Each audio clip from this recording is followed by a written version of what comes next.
اعوذ باللہ من الشیطان الرجیم، بسم اللہ الرحمن الرحیم۔ نہایت واجب الاحترام معزز حاضرین اکرام، السلام علیکم۔ حکیم اعجاز احمد ساجد سواگیہ دواخانہ سے حاضر خدمت ہوں۔ سب سے پہلے آپ لوگوں سے ریکویسٹ ہے کہ میرے چینل کو سبسکرائب کیجئے گا اور بیل آئیکن ضرور پریس کیجئے گا اور اپنے دوستوں سے شیئر بھی ضرور کیجئے گا۔ معدے کے آج جس مسئلے کے بارے میں عرض کرنا ہے وہ بڑا گمبھیر سا ہے اور بہت بڑی بڑی امراض سے یہ آگے نکل چکا ہے۔ آج میں آپ کے سامنے تبخیر معدہ کا ذکر کروں گا کہ تبخیر معدہ کیا ہے۔ بظاہر تو یہ اتنی بڑی مرض نظر نہیں آتی، اتنی بڑی مرض نہیں لگتی۔ اصل میں کچھ حقائق آپ کے سامنے پیش کرنا چاہوں گا کہ اکثر تبخیر معدہ کے مریض جو ہیں وہ ڈاکٹرز کے پاس جاتے ہیں، چونکہ ایلوپیتھی ڈاکٹر نے ٹیسٹ کروا کے اس کا علاج کرنا ہوتا ہے، تو تبخیر معدہ کا کوئی، میرے خیال میں جہاں تک مجھے معلوم ہے تو تبخیر معدہ کا ایلوپیتھی میں کوئی ٹیسٹ نہیں ہے۔ جس چیز کا ٹیسٹ موجود ہی نہیں ہے تو وہ ظاہر ہے ڈاکٹر کے پاس جب جاتے ہیں تو ڈاکٹر ان کو بس کوئی نہ کوئی اینٹی ایسڈ لکھ کر دے دی اور بس کوئی اینٹی السر دے دی اور بھیج دیا۔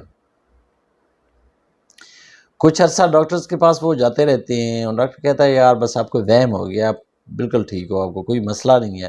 چونکہ ٹیسٹ میں مرض نہیں آ رہی ہوتی تو کوئی ٹیسٹ اس طرح کا ہوتی نہیں ہے، ان کے علامات جو ہوتی ہیں ان کا وہ کس چیز کا ٹیسٹ کروائیں، ہوا کے گیس کی نہ کوئی تصویر بننی ہے نہ کوئی ٹیسٹ آنا ہے، تو وہ کہتے ہیں جی آپ کو کوئی تکلیف نہیں ہے، آپ ٹھیک ہو، بس آپ کو وہم ہے۔ تو مریض سمجھتا ہے کہ میرا بیماری کی وجہ سے، مرض کی وجہ سے برا حال ہوا ہے اور ڈاکٹر صاحب کہتے ہیں کہ آپ ٹھیک ہو، تو وہ جو ہے نا وہ ڈپریس ہو جاتا ہے، وہ مزید اس کو ٹینشن ہوتی ہے، وہ ٹینشن کا ساتھ ساتھ مریض ہو جاتا ہے۔ وہ ڈاکٹرز کے پاس کچھ عرصہ جاتے جاتے ڈاکٹر صاحب کچھ نہ کچھ دوائیاں لکھ کر دیتے، اینٹی ایسڈ چینج کر کے دیتے کچھ عرصے کے بعد اس کی پوزیشن یہ ہو جاتی ہے، وہ اتنا سائیکو ہو جاتا ہے کہ اس کو سائیکیٹرسٹ کے پاس جانا پڑتا ہے۔ ڈاکٹر صاحب اس کو ریفر کر دیتے ہیں کہ آپ جاؤ جی پاگلوں کے ڈاکٹر کے پاس، آپ پاگل ہو گئے۔ میں کہتا ہوں آپ کی مرض نہیں ہے اور آپ پھر بھی آ رہے ہو تو آپ جاؤ، پھر وہ ڈاکٹر کے کسی نہ کسی سائیکیٹرسٹ کو ریفر کر دیتے ہیں۔ ان کے پاس جاتے ہیں تو وہ ٹرینکولائزر اور اینٹی ڈپریسنٹ میڈیسن دے کے اس کو نشہ دے کے سلائے رکھتے ہیں اور پھر بس اسی طرح مریض جو ہیں سچ میں پاگل ہو جاتے ہیں کچھ عرصے کے بعد۔ یقین کریں بالکل ان کی پاگلوں والی حالت ہو چکی ہوتی ہے اور ان کو ایک خوراک بھی ان کی مرض کے علاج کی نہیں دی گئی ہوتی۔ تو اس لیے آج جو ہے میں تبخیر معدہ پہ عرض کرنا چاہوں گا۔ تبخیر معدہ بھی 3 طرح کا ہوتا ہے، جس طرح میں آپ کو پہلے بار بار بتا چکا ہوں کہ 3 تحریکیں جو ہیں اعصابی، عضلاتی اور ودی، ان 3 تحریکوں میں ہی امراض ہوتی ہیں، تو یہ بھی 3 طرح کا ہوتا ہے۔ اگر مریض میں تمام علامات اعصابی ہیں، ان کی زبان جو ہے اس پہ سفید رنگ کی تہ ہے، اس کو پیشاب جو ہے وہ بار بار آتا ہے اور سفید رنگ کا آتا ہے، اور اس کو مطلب یعنی اعصابی علامتیں جو ہیں، اعصابی تحریک میں جسم میں پانی کا اضافہ ہوتا ہے، رطوبتوں کا اضافہ ہوتا ہے، رطوبتیں زیادہ ہوتی ہیں۔ شام کے وقت اس کے سر کے دائیں حصے میں درد ہوتا ہے، گرانی ہوتی ہے، بھاری پن ہوتا ہے، اس کو کوئی چیز اچھی نہیں لگتی، اس کو کوئی بندہ اچھا نہیں لگتا، بعض اوقات تو وہ اپنی اولاد سے بھی بیزار نظر آتے ہیں۔ مطلب وہ کہتے ہیں کہ مجھ سے بات ہی نہ کرے، نہ میں کسی سے کروں، نہ وہ علیحدگی پسند ہو جاتا ہے۔ وہ کوئی کہیں شور ہو رہا ہو تو اس پہ اس کا اثر ہوتا ہے، اس کو دھچکا سا لگتا ہے، ہارٹ بیٹ اس کی تیز ہو جاتی ہے۔ اگر اس کے ساتھ کوئی تھوڑی مطلب سختی سے بات کرے تو وہ پریشان ہو جاتا ہے، چھوٹی چھوٹی چیزوں پہ وہ پریشان ہو جاتا ہے۔ یعنی اس کی تمام جو ہے اس میں اعصابی علامات اگر ہیں تو اس کو ہم اعصابی تبخیر کہیں گے۔ کیا کہیں گے؟ اعصابی تبخیر کہیں گے۔ اب معذرت کے ساتھ ان چیزوں کا جو ہے، ایسی امراض جو ہے ان کا اگر میں آپ کو علاج بتاؤں بھی تو آپ اس کا جو ہے نا آپ نہیں بنا سکتے. یہ ادویات جو ہے نا یہ آپ کے بس کا روگ نہیں ہے معذرت کے ساتھ. تو میں یہ نہیں کہتا کہ میرے پاس آئیں آپ، صرف مطلب کسی بھی کوالیفائڈ حکیم کے پاس جائیں، اس کو لائٹ نہ لیں. سوری. تو حکیم صاحب سے یہ کہیں کہ تشخیص کر لے. جو حکیم بھی ہو، جب تک تشخیص نہ ہو پوری طرح، یعنی اگر اعصابی تبخیر ہے تو اس کو اعصابی تبخیر کا علاج ہونا چاہیے، نہ کہ عضلاتی کا. اگر عضلاتی تبخیر ہو تو عضلاتی میں جو ہے علامات کچھ اس طرح ہوتی ہیں کہ زبان کے کنارے جو ہیں وہ سرخ ہوتے ہیں، درمیان میں وہ کریم رنگ کی ہوتی ہے. پیشاب جو اس کو آتا ہے وہ پیلا ہوتا ہے، لیکن سرخی مائل پیلا ہوتا ہے اور کم آتا ہے. معدے میں جلن ہوتی ہے، بہت زیادہ جلن ہوتی ہے. تبخیر، اعصابی تبخیر میں بھی جلن ہوتی ہے، لیکن وہ الکلائن جلن ہوتی ہے، وہ تیزابی جلن نہیں ہوتی، وہ الکلائن جلن ہوتی ہے. اور جو عضلاتی مریض ہوتا ہے اس کو وہ الکلائن جلن نہیں ہوتی، اس کو تیزابیت کی جلن ہوتی ہے، تیزابیت بہت زیادہ ہوتی ہے.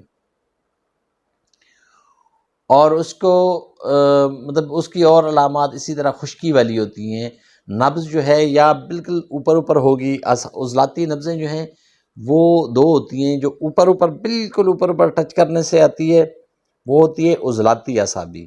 اور اگر تھوڑا سا اوپر بالکل نہیں ہے اور تھوڑا سا دبانے سے آئے، یہ میں مختصر بتا رہا ہوں آپ کو، اس کا حکماء حضرات کو تو پتہ ہوتا ہے کہ وہ کتنی موٹی ہوگی، کتنی پتلی ہوگی، لمبی کتنی ہوگی، مطلب اس طرح مطلب کتنے انگلوں پہ ہوگی، یہ حکماء حضرات کو پتہ ہوگا. میں آپ لوگوں کو بتا رہا ہوں کہ بالکل اوپر ہاتھ رکھیں.